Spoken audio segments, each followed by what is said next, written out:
বাড়ির লোকের সামনে আমার এখন এই অবস্থা, আপনাদের সামনে নার্ভাস হয়ে গেছি আমি। আপনারা আমার বাড়ির লোক না, কলকাতা আমার বাড়ি, মানে কলকাতার সঙ্গে এত মেমোরি আমার ছুটে আছে ছোটোবেলাকার। যদিও আমি মহারাষ্ট্রে এখন বেশি সময় হয়ে গেছে, মহারাষ্ট্রে আছি, 20 বছর ধরে হিন্দি ফিল্ম ইন্ডাস্ট্রিতে কাজ করছি।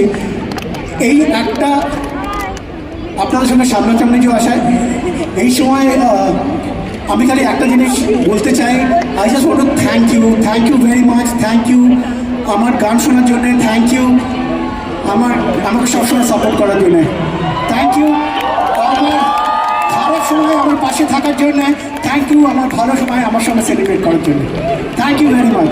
এই একটা অপরচুনিটি আছে, থ্যাংক ইউ ভেরি মাচ। এবং আমি যখন আমাদের কলেজে আমি যখন পড়তাম তখন আমরা একটা খুব গান গাইতাম।